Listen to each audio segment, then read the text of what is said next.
Happy Wednesday, Galaxians. Welcome to another live edition of the Galaxy CDs, Rocks, and Flips Reseller Talk podcast. My name is Ryan, and I'm going to be your host. This week, we're going to do something a little different. I get comments on my videos, and I don't know about you, but I'm not one that once I've watched a video or listened to an episode, I go back and see what other people had to say or what other people are feeling about that episode or the news or whatever that was covered in that. And there have been some interesting comments over the last few weeks that I thought would be interested in having a discussion about on this particular show. So again, welcome to everybody that's here. I think I've got like 17 comments that have appeared over the last few weeks that we're going to spend some time kind of talking about. So before we get jumped into that, let me get into the chat here and say a few good mornings. Lord Jake Ryan, hello. And Big Dre, good morning. Welcome. Thanks for coming out. One other quick programming note for those of you who might be interested. I am going to, what's the word? Suspend the Friday messages from the past episodes. The viewership on those has been over the last few weeks in the teens, and I'm a little concerned that those videos are performing so poorly that they might affect the YouTube algorithm for my main content, which obviously I don't want to have happen. So I am going to stop those, at least for the time being. I like doing them and I think they're interesting, so I may create another channel for those and I'll keep you posted on that. But for the time being, I am going to drop that. So with that out of the way, let's get into some of your comments over the last few weeks.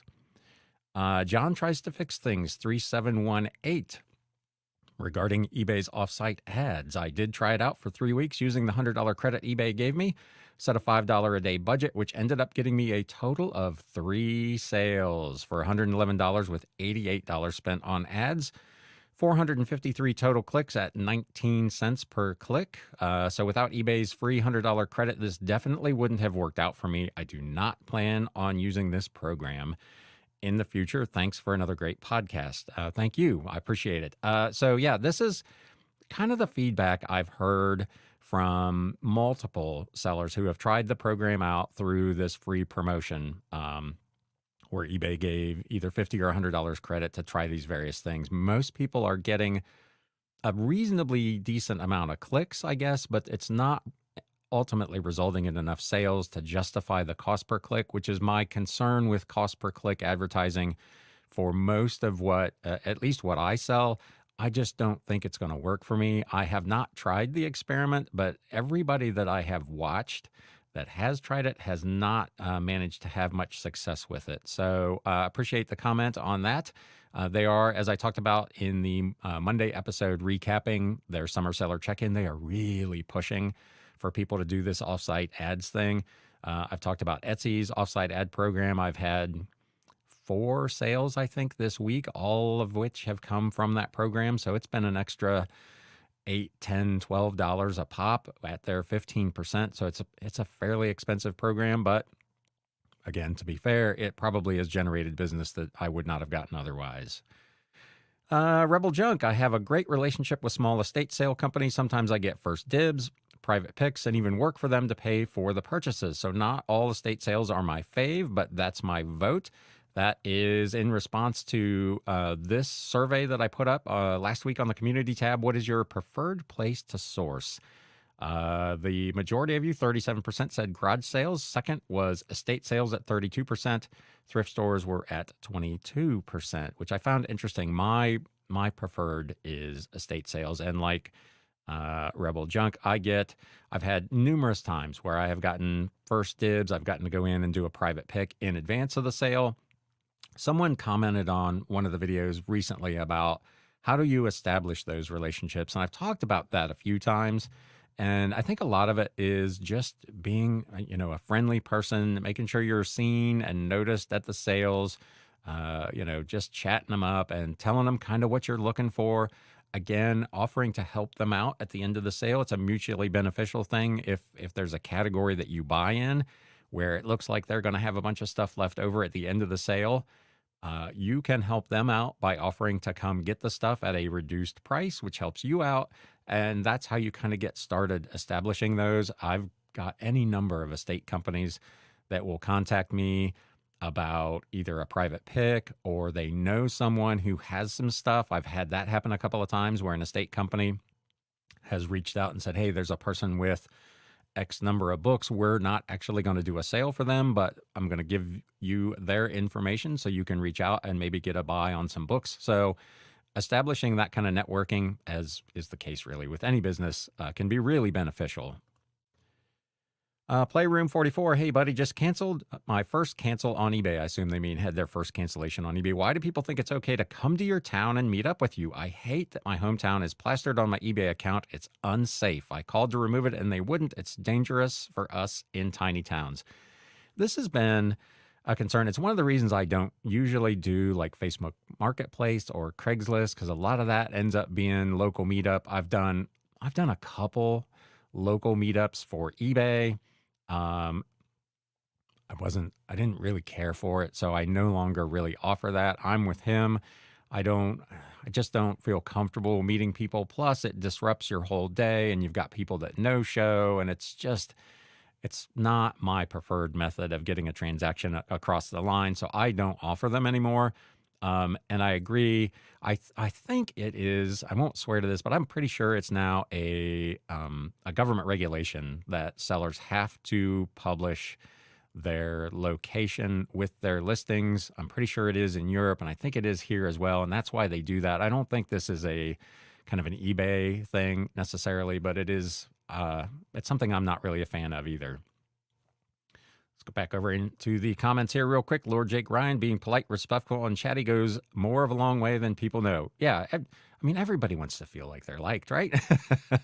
And appreciated, and that what they do is important and interesting. And if you can, do that with the estate sellers, it can lead to really some terrific benefits.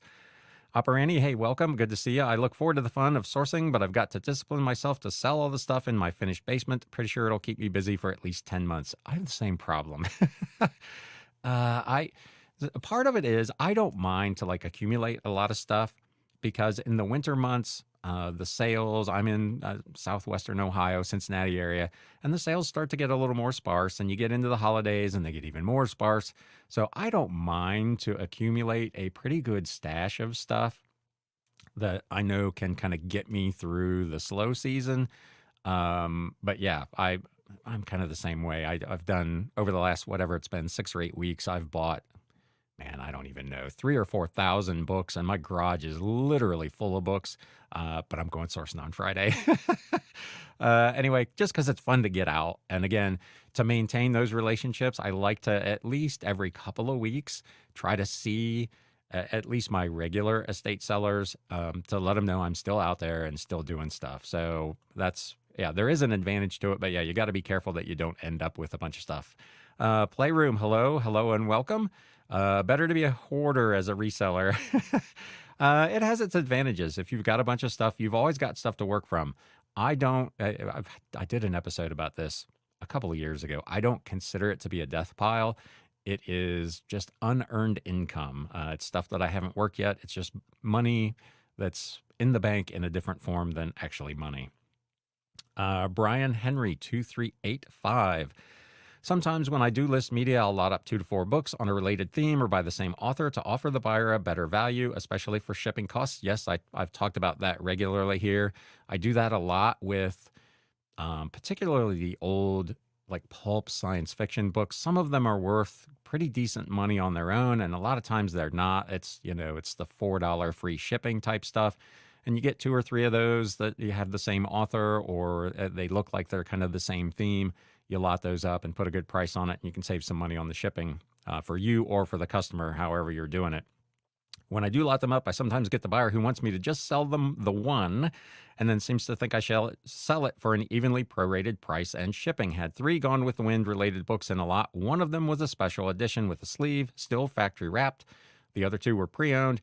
Don't recall my asking price, but the buyer thought I should break her out the best of the trio and charge her 1/3 of the price and shipping costs. Since doing that for the buyer means double the work, listing work for the seller, I rarely do it and decline. Some buyers get hostile when told no, and I'm the same way. I do not just in principle break up lots. I created that lot for a specific reason, generally because As you say, one of the books has some value and the other two I'm just trying to offload, and I'm giving you a good deal.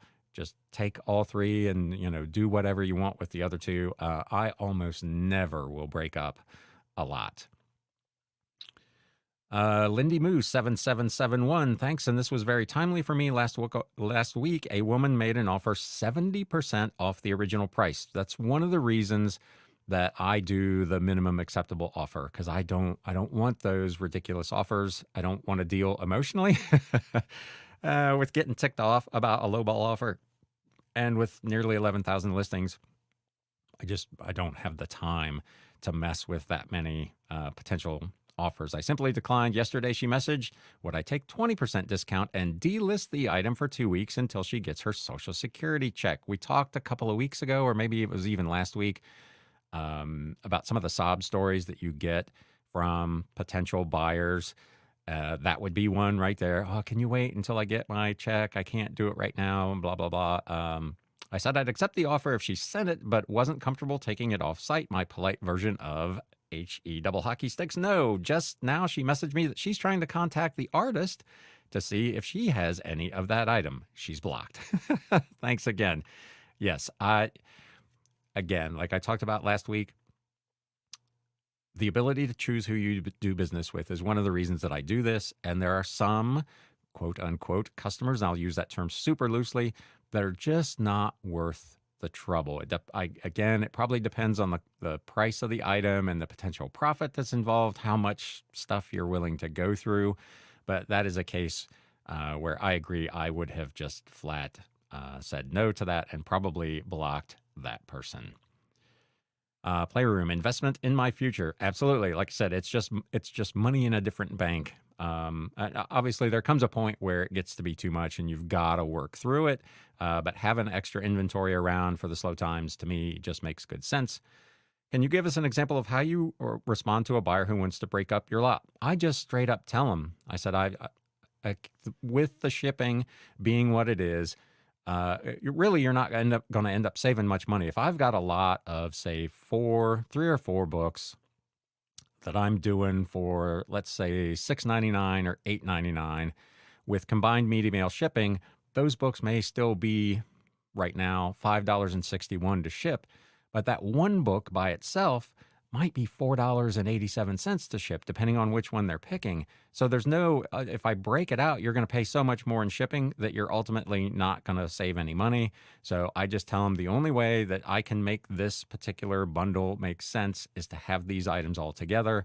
And unfortunately, I just don't break up bundles. And, if they choose, like he said, to get hostile about it, again, that's a case where I would just block them. They're not worth doing business with. They're looking at, a $6 or $8 or $10 item, and they want you to go through all the trouble of delisting it, creating a new listing for the single item, then figuring out what you're going to do and relist the other 2 items to sell something for $4 plus shipping that you might make a couple bucks on. Like a bigger fish to fry. That I just can't justify that level of effort for that kind of sale. Better Health Blessings. I like to think the pile is getting too large here. When it starts to make you feel overwhelmed, it's time to work on it and slow down on sourcing. Yes, when you feel like you're overwhelmed, whether it's whatever you're doing, whether it's trying to do 30 listings in a day or your big pile of stuff that you've got to work through, when you start to feel that pressure, it's time to back away and come up with a plan, goals. I talk about goals all the time. Set up some kind of method that you're going to systematically work through this stuff. And I've got a little calendar checklist, and I know what I'm trying to do every day and every week. And as I check those things off, you can just almost feel the weight coming off your shoulder as you see the progress. I want to do 20 listings today. Okay, that's 20 out of my hair. I'll do 20 more tomorrow. I'll do 25 on Thursday, whatever the number is. And you start to see the pile go down, and you start to see your progress on your checklist, and that will eliminate a lot of that pressure. But yeah, you got to know when it's time to take some action. Big Dre, $525 in sales over the weekend, waiting on $150 in unpaid items from yesterday and this morning. Yeah, that unpaid item thing is still kind of problematic for a lot of folks. I don't know why that continues to happen, but Better health blessings. I have a plan in my head. That's a great idea to make a checklist. Yeah, I have always been a big believer in checklists.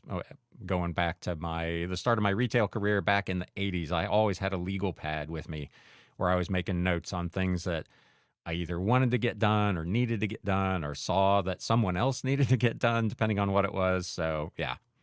Black Cat Flips. Hi, made it. Welcome. Appreciate you coming out.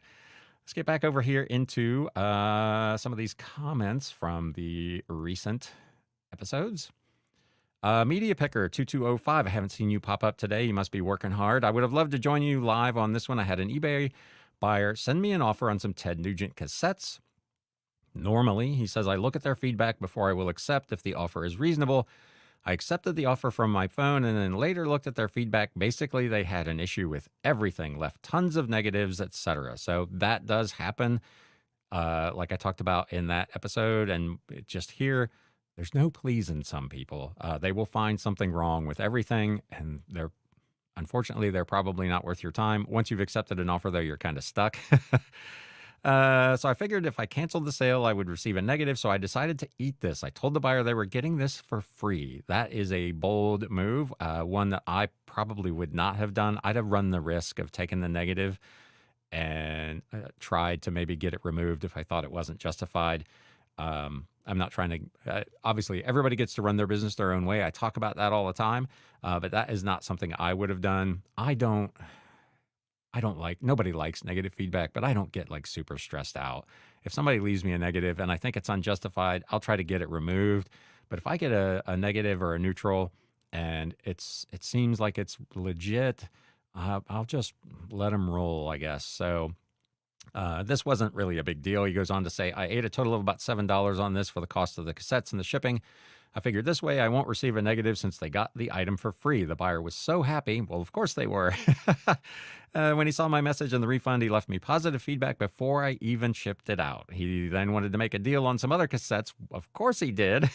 And I said, nah, we're good, and proceeded to block him. So again, that's an instance where you as a seller get to make a choice. Okay, I see where this person is going and how these transactions are going to work out.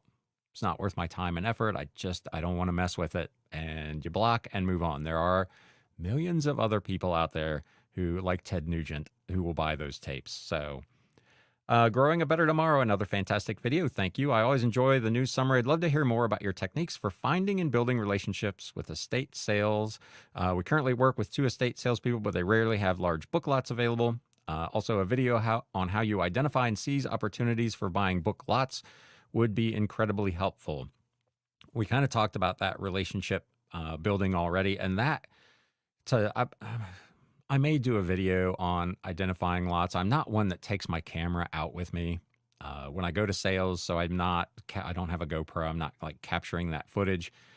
But essentially, my process is when I go into a sale, I just kind of do a quick scan of what's there. Is it newer stuff that I'm not really going to be interested in? Or is it a big collection of older, like actual vintage books? I will then go ahead and cherry pick. I'll go through while I'm there and take the ones that I know or that I research and discover are higher value items. So like, for instance, the sale I talked about from a few weeks ago, I bought, 70 maybe books at that sale, but there were a bunch of other things that were either modest value that I wasn't willing to pay a buck or two a piece for, or that were potentially high value, but they were asking $20 and $25 for, which doesn't make sense for me either. So in that particular case, there were things on both ends that I would have bought had the price been right. So that was a case where I left my card and said, hey, when the sale's over, if you want to clear out the rest of this stuff, make me a good deal and I'll come back and I will pack them up and I will haul them away. And I always stress that to them so that they know they're not just giving away the store. There is going to be some tangible benefit. They're not going to have to pack them up. They're not going to have to haul them somewhere. They're not going to have to try to sell them. They're not going to have to take them to Goodwill or the dump. I'm going to come in. I will pack them up. I will haul them away. So if I'm doing all that work for you, obviously the other side of that is I expect a pretty good deal. As it turned out, in that particular case, I got 388 books at the end of that sale for $350, which was 91 cents a piece, give or take. And it's a terrific lot. I'm still working on it, but it has been amazing. So that's kind of how I would do it. Again, whatever types of books, if you're an FBA seller, your approach might be different. You might be looking for the newer books, stuff that you can scan and try to make some money on. And I know Katie Reeds does that. She'll take a big lot of books and then work it afterwards. So there are multiple approaches, but mine is kind of, I'm really looking for those older ones. Benny Stratton 7734. It sounds pretty good, but we all know she was reading from a script. This is from the Summer Seller check-in where Andrea Stairs was talking about the potential changes to how feedback removal and the whole feedback system is going to work. That's why she didn't take any questions and answer any direct concerns from sellers that were there. So after selling on eBay full-time for 25 years, this is just more lip service. They say they will roll it out, but it will never happen, and they will hope sellers just forget about it. And the feedback issue will be swept under the rug at eBay headquarters. To be fair, in that first segment, they weren't taking any questions. In the later breakout sessions, they did answer some questions. They were really pressed for time. This is more, I wish they still did those Q&As, but that's not really what this was about. So I wasn't surprised that there were no questions really answered in that. And again, the proof will be in the pudding if they actually roll out any of those changes. He goes on to say, it's funny she only gave one example when there are many valid reasons they could remove feedback. And again, pressed for time, one example, I was fine with that personally. But I certainly understand there are, and to their credit, she even said that her and her team realized that there are holes in their policies and there are inconsistencies even within how the current policies are being administered. So they're aware that there's a problem here. Again, their track record is not necessarily fantastic about fixing some of these problems, but I always, as I say, assume positive intent. Until proven otherwise, I'm going to assume that she means what she said, and that there are dozens of changes to be rolled out regarding feedback. Bottom line is, per eBay's terms of service, low feedback will affect how you come up in the algorithm and search. So how do you overcome that? You have to promote, period. If you promote, eBay wins because they make money. Why would they want to fix something that might be broken, but the outcome makes them money? Again, that would not be how I view that. Obviously, they are pushing for promoted listings, standard, advanced, and now the offsite ad program, because that is their quickest ticket to increase income. There are some other pushes going on to get more sellers on the platform and all that. So there are some efforts there to make more money. Obviously, you could say that fixing these problems helps them to make more money by making you do these other things. I don't know how I feel about that. I probably don't agree with that assessment, but I absolutely appreciate the feedback. Let's pop back over here into the comments real quick. Callie Debs, good morning from California. Good to see you. Thanks for coming out. It's probably early over there, isn't it? Carla Kopic, question, is there a special way you like to store your books, like wrapping in plastic to keep bugs out and odors from them, wax paper wrapping? Love your channel. Thank you so much. Thank you so much. I actually don't do anything special when I store them. I try to store them securely. They're all just in boxes and tubs, stored in such a way so hopefully they don't get damaged. But with 11,000 currently listed and probably 3,000 or 4,000 more in my garage to work, kind of pre-wrapping them when it could be potentially years before they sell is a little more work than I'm probably willing to go through. So if it's a particularly expensive book, in that case, I might do something different. But the run-of-the-mill sub $20 books, they're going in boxes and totes and being stored so that they don't get damaged.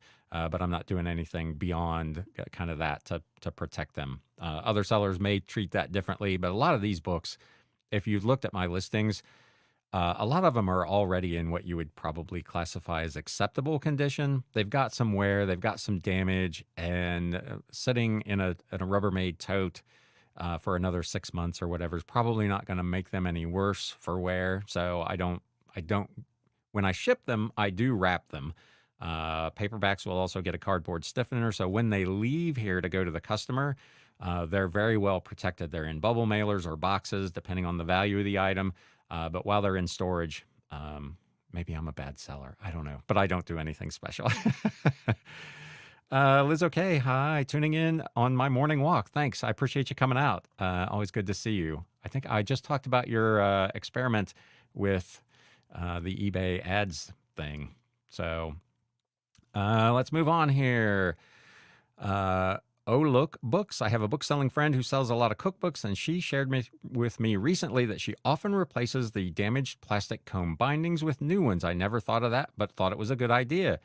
To be fair, I didn't know you could. I mean, obviously, I see that you can do that, but I wouldn't even know where to source replacement combs for those. But that is a really good idea. I know a lot of sellers that put forth quite a bit of effort to repair old books, and my philosophy on that, it has been that I try not to take a decision on how someone wants to treat that book out of my potential buyer's hand. So some buyers might like the fact that it's got some it's been pre-loved, as they say. It shows some wear, it shows some use.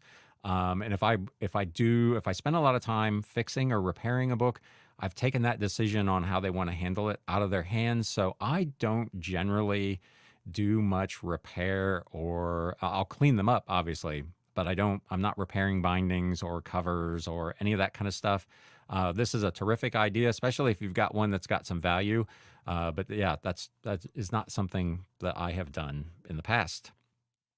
Wellness wisdom. This goes back to the feedback. So basically, they shouldn't be allowed to leave negative if they return it, and they shouldn't be allowed to leave negative if they don't return it. In other words, they pretty much shouldn't ever be allowed to leave negative feedback. Laugh emoji. This is in response to someone who, I think it was Resale Dojo, and it may actually be in these comments. He said something to the effect of, if they don't make automatic feedback removal for people who have free returns policies, they haven't done anything for us. And I actually tend to agree with that, especially if there's no record of communication. So if I offer free 30-day returns, which eBay encourages you to do, but if the customer that does not, if they have a problem with the item or with the shipping or whatever it is, and they don't first reach out to you when you're doing everything that eBay is asking you to do about a return, I don't feel like personally they should be able to immediately just leave negative feedback. They should have to make some effort to allow the seller to correct whatever the issue is, whether it's to take a return or to give a price adjustment or a refund or send a replacement, whatever it is. If you're following eBay's recommendations, offering free returns, I feel like you should automatically be protected. And again, whether they return it or not at this point to me is irrelevant, because I'm offering those free returns, and if they want to avail themselves of that, that's on them. But if they don't, they shouldn't be able to ding me negatively for it. You can let me know in the chat or the comments if you're watching later what you think of that take. But we're going to talk a little further about feedback here. But yeah, I don't think they should be able to leave negative feedback without at least first giving you a chance to make it right. Speaking of Resale Dojo, if they don't reinstate feedback removal for listings with free returns, then they didn't do jack for me. Perfect. I should have had those in the other order. Oops, my bad. Moving on. Bloom Sales. It seems like eBay's current feedback policies against sellers encourage malicious buyers to claim an item was damaged on first use and leave negative feedback as a form of extortion. We've talked about that on this show. Even when we offered free returns in the past, they kept the item while still claiming it didn't work, and eBay prevented the feedback removal. This is a case where I assume that eBay will be looking at making adjustments to their policy. It's certainly one where they should. We'll see how that works out. This needs to change. If we offer a full refund in return for the item, the case should be closed without allowing the buyer to leave any feedback. I again, based on what I just said, I tend to agree with that. People are, and again, there are companies like Amazon and like Walmart who are allowing customers to keep items that they have a problem with while providing them with a full refund. And my feeling is if eBay would like to do that on my behalf, I'm all about it. They can give them a refund and let them keep the item, but that should not come out of my funds. And if they choose to do that, that person then should not be allowed to leave feedback against me on that transaction. Again, let me know in the chat or in the comments what you think of that. Techie Girl 2927, we need to be able to leave negative feedback for bad buyers so other sellers know they are red flags and bad buyers and scammers. And I absolutely tend to agree with that. I think what happened was that, much like the no final value fees on shipping costs, there was a subset of sellers who took advantage of the system and used negative feedback in a retaliatory way. There was no problem really with the buyer other than that they left neutral or negative feedback. So then the seller reciprocated by also leaving negative feedback. And so they just eliminated the possibility of doing it. So a few bad apples probably ruined it for everybody. I absolutely agree with this. If you're going to have a feedback system, both parties should be able to leave feedback for each other, and the buyer should have some recourse for feedback removal as well. If I, as a seller, leave feedback for you as a buyer in retaliation for feedback that you left for me, that should not be allowed.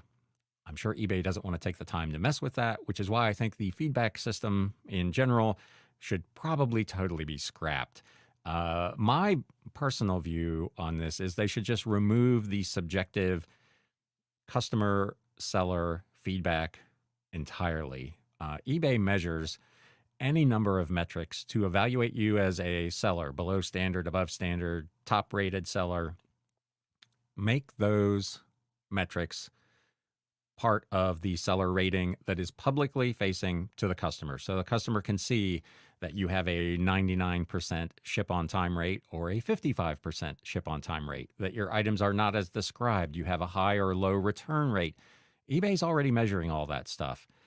As a buyer, that to me would be a lot more relevant than 50 people said this guy was a good seller. I don't know that that is necessarily meaningful to me.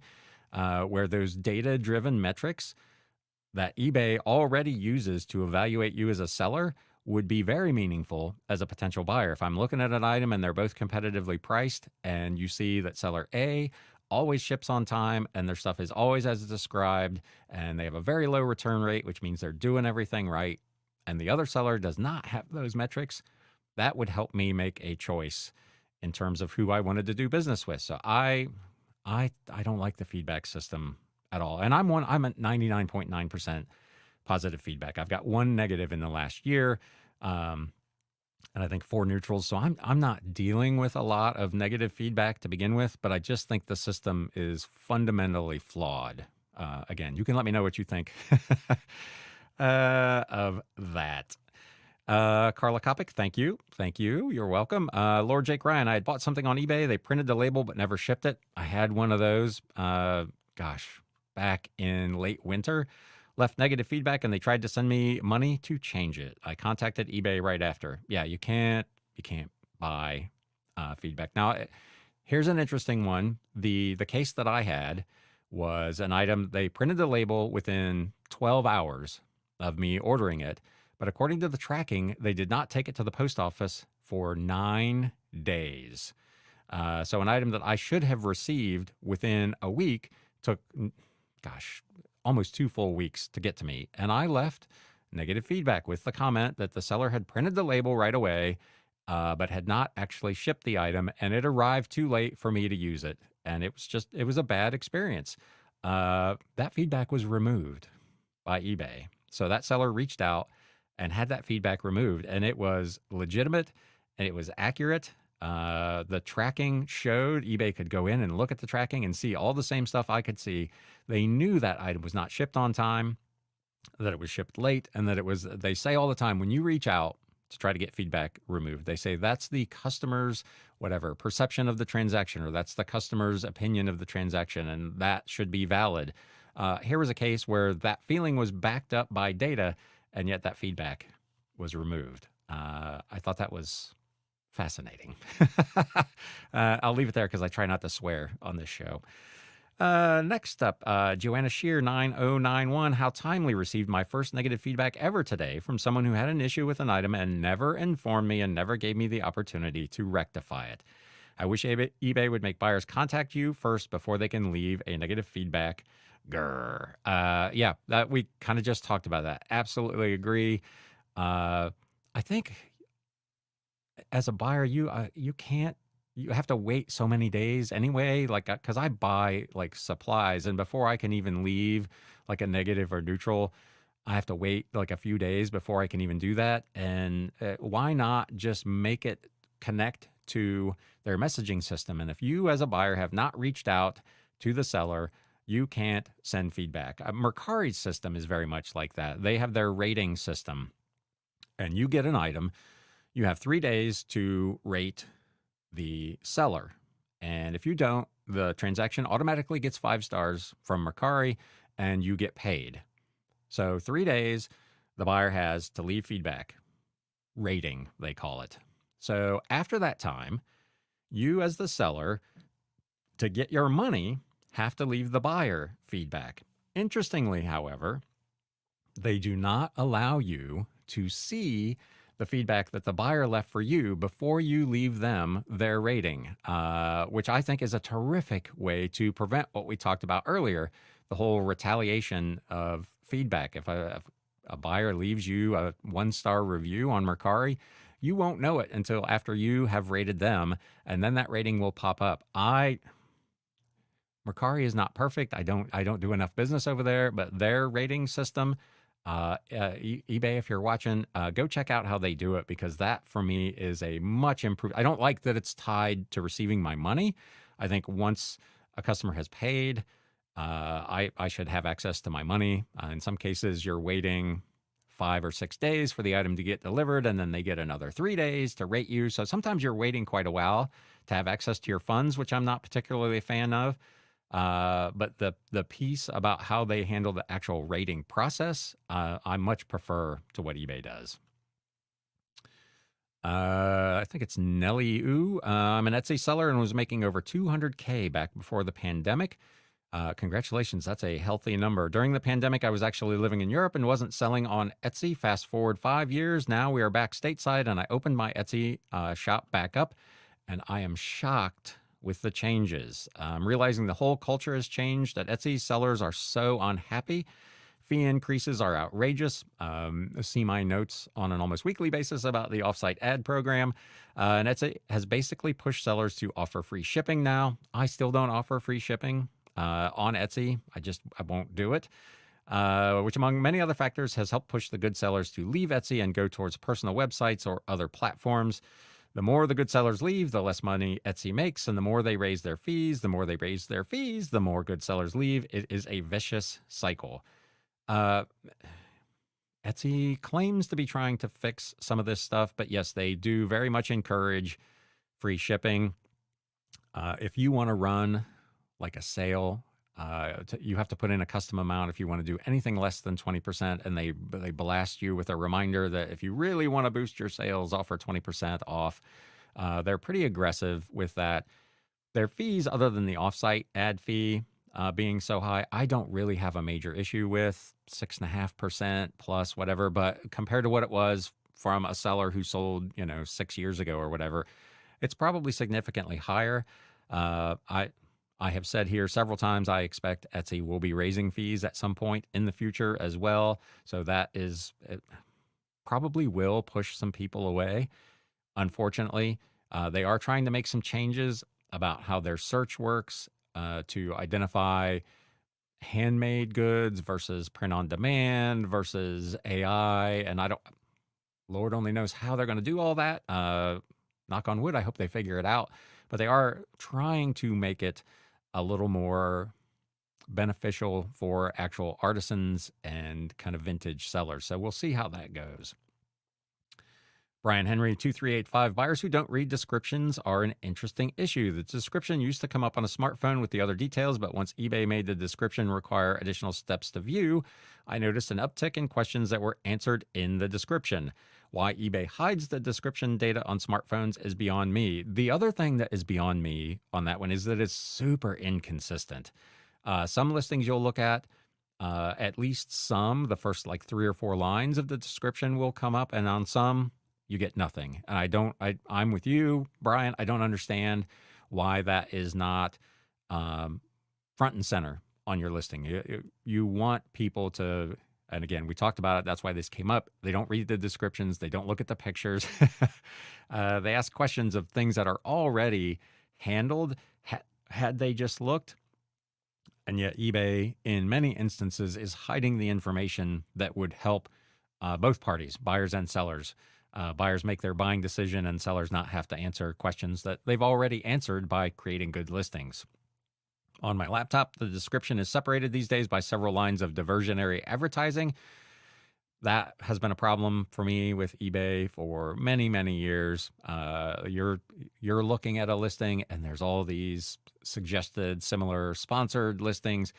I get it. It's how they make their money, but it's really frustrating when you're trying to find information and you got to scroll through all this other nonsense to get there. So a buyer has to know how to scroll down past all that clutter to read the description. Again, an annoying move on the part of eBay and partly to blame. I do agree with that. It is, anytime you make whoever, a customer, a worker, whatever it is, take extra steps to do what should be a basic thing, in many cases, they won't, either they don't know how to do it or they just won't expend that extra effort.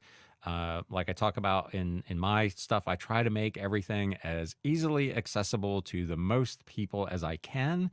That way it's easy for everybody.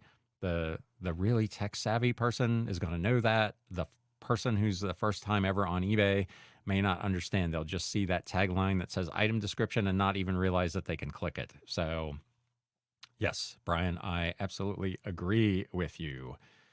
Let's see what we got here. Big Dre, I don't understand why feedback is almost impossible to remove now, because I had a horrible experience with a seller and they were top rated with 36 negative feedback. So top rated doesn't mean a good seller. No, the feedback score actually does not factor in to your above standard, top rated, below standard. Again, like I said, those are the metrics that they measure, and those are separate from feedback. And that's why I find feedback to be useless. To be fair, it's a frustrating experience. You can be a top rated seller with absolutely horrible feedback if you hit all of the metrics.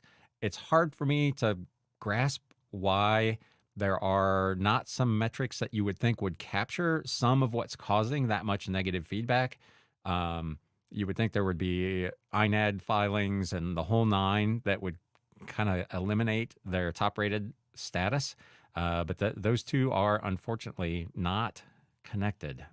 And if you're going to have feedback, again, if you're going to do that, if you're going to allow subjective customer impressions of a transaction or of a seller to be part of what you're trying to do, I agree with you. That should be connected to whether you're a top rated seller. You should have to have whatever the number is, 95%, 98%. I don't know what the right measurement would be, but if your feedback falls below a certain threshold, just like your item defects or your ship on time rate, you should not be eligible for a top rated seller, in my opinion.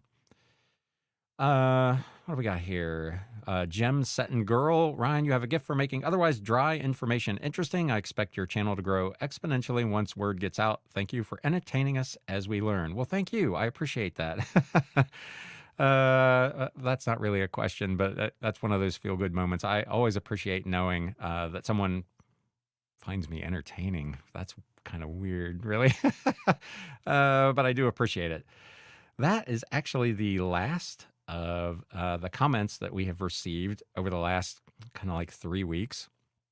Some interesting stuff there. Obviously, like I talked about, at the Summer Seller Check-In, the overwhelming majority of the comments in the chat were regarding feedback.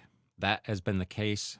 Anytime I mention feedback on this show, that seems to elicit the most feedback, the most comments and questions. It is a real pain point for us as sellers, partly because a lot of the feedback is unjustified. It is people trying to extort, might be a strong word, but they're trying to get something.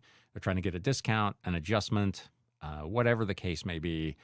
And they're doing that through the feedback system. And that's kind of like we were not meant to retaliate as sellers with feedback. Buyers' use of feedback in that way, to me, should also be against terms of service. And those feedbacks should just automatically be removed, in my opinion. You can let me know again what you think of that. Again, my preference would be that they just did away with it. I think they're too in love with feedback to actually do that, even though, even in the best of circumstances, a lot of the feedback that I get has nothing to do with me as a seller or my performance with the transaction. You get feedback all the time. This was a great book.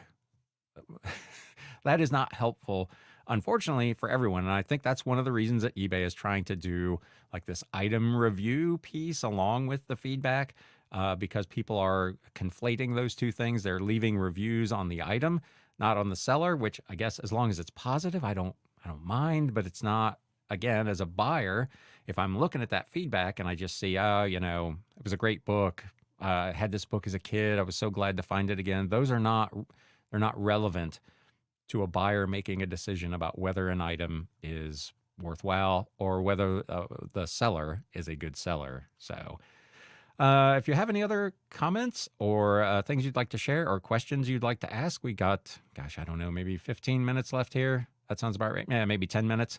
I'd be happy to address anything else that anybody has going on this week. If you caught the Monday show, it was a pretty good week last week, but not a lot of big sales. This week has been fantastic. You can let me know in the chat how your sales have been, but I had that one really, really mediocre week around Memorial Day, and everything seems to have rebounded quite nicely. One thing I have noticed, I do, as I've talked about, the promoted listing standard, and my views, my impressions have dropped steadily over the last several months. I'm sure part of that is their push to try to get people to either raise their percentage, to move to promoted listings advanced and pay per click, or to use their cost per click offsite ad program, which then kind of replaces your standard promotions. I was, for quite some time, generally over 4 million impressions per 30 days. Now it's down to about 2.5. My sales have not really suffered other than that 1 week. My sales are still good. My conversion rate has actually climbed because I'm getting less impressions, but I'm still making roughly the same amount of sales. So net, I don't have any complaints. But it is interesting to watch the data. If you're not diving into your dashboards and checking on your promotions and on how things are going, that is time well spent. I do that every morning. I take a look at those stats real quick as I'm sucking down my second or third coffee, just to see kind of what's going on in the world of eBay. And I find them particularly interesting. So again, you can let me know what your take is on that in the chat or in the comments if you are catching this on the replay. Next week, I'm going to do something a little different. I'm fooling around with some software. I've had several requests to talk about how I do research on mobile for books. So I'm kind of monkeying around with some software that will allow me to screen share my phone here on StreamYard. So that's kind of my plan for next week.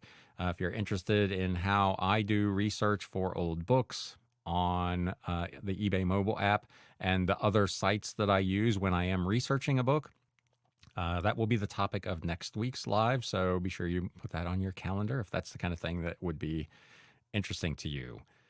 I'm going to make one more last call for any chat or questions here before we wrap this thing up. Again, I appreciate everybody that comes out and spends a little bit of their Wednesday morning with me. Upper Annie on eBay, could it be that their algorithms have improved and the impressions are more targeted? That could be. There's some positive thinking. Where's my applause? I like that very much. It could be, because I have noticed, and I'm sure you have too, that a lot of times if you go in and really dive deep into your stats, a huge majority of the promoted listings where they have shown your ad on promoted listing standard are not related to a search. They're just shown on a page somewhere where someone has searched for something either similar or unrelated, but not for that exact item. When I last checked mine, it was almost 60% of my impressions were not related to the actual search term that was put in. And that's one of the reasons I don't like cost per click, because if I show you something that is unrelated to what you've searched for and you happen to click it anyway, the likelihood of you making a purchase based on that click, in my opinion, is pretty low. And that's just money spent. In the case of whoever it was earlier said 19 cents per click. Well, if you're spending 19 cents per click and you're getting a couple hundred clicks a week or whatever, that's going to add up over time. And if they're not related to what people are actually looking for, they're not super well targeted, that's a significant waste of your funds. And it's the primary reason that I'm not opting into any of the cost per click methods. Operating on eBay, looking forward to next week, especially when the book is not even in Terapeak.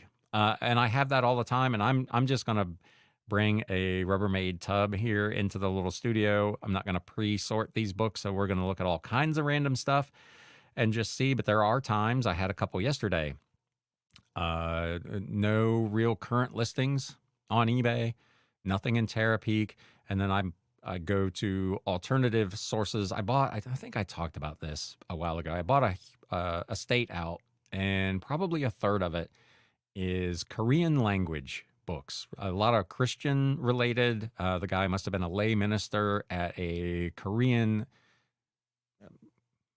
church that was Christian based. So he's got a lot of books about that kind of stuff and Korean hymn books and whatnot. There's almost none of that anywhere. That is really difficult to kind of research, and you start looking for things that are close and similar. But yeah, I'll walk you through kind of my whole process. I know Tom at TRB Collectibles had asked a couple of weeks ago about how I do pricing, looking at current listings versus looking at sold comps versus potentially even looking at third-party sites, which I will do, particularly if I see big swings. I had one this morning. I had a book. I looked it up. There were two sellers that had one. One was at $20. The other one was at $74.99. And no sold comps on the item. So you've got this huge swing. What actually is the right value for that book? And I will go then and start looking at some other sites that may have a similar or the same item to give me some kind of target of, okay, the guy that's asking $20 is way undervalued and I'm willing to go a little higher and wait and try to sell mine. Or the guy that's at $75 is way too high and I'm going to target a price closer to the low end of that. So that's kind of what we'll go through next week, is the process of how I actually do that and determine that. Big Dre, I think pay-per-click is really only for sellers that had hundreds of the same item. That's where pay-per-click pays off. I agree. And I said that when they initially introduced the Promoted Listings Advanced. If you're a seller in a highly competitive field who is priced competitively and you just need to get eyes on your item in order to sell them, and you've got hundreds or thousands of them to sell, that is an area where I think you could be productive. If you've got, like I do, 10,000 one-off items, I have very few items that I have duplicates of. Cost per click, you get a lot of people that are just looking, and you already know just from normal like eBay search or Etsy search, you get a lot of looks that don't convert into buys. And if you start paying for a significant percentage of those looks that also do not convert into buys, that can get pretty expensive. So I agree. I think if you've got that kind of item, especially new in package, those are definitely where a cost per click advertising model would probably be the most effective. With that, we're coming up on an hour here, so let's wrap this up for this week. I appreciate, again, all of you coming out and spending a little bit of time. If you know anybody else that you think would enjoy this kind of content, hey, hit them up and let them know that we do this every Wednesday at 11 a.m. Eastern Time. I will go live. The regular episodes will continue to come out on Monday morning. Last week's issue notwithstanding, I don't know what happened there. I set it up for members only to go out on Saturday afternoon and to be published on Monday morning. And for some reason, it published on Sunday morning at midnight. Thank you to everyone who watched it. I was surprised I got up Sunday morning and the video already had like 60 some views. So some of you are night owls. There were some people up in the middle of the night or maybe on the other side of the world that caught the video super early. Don't know what happened there, but that episode is normally scheduled to come out on Monday morning. And again, a reminder that for the time being, at least, the messages from the past video is suspended, and I may move those to their own channel. With that, my friends, there's one more chat. Let me get back in here real quick.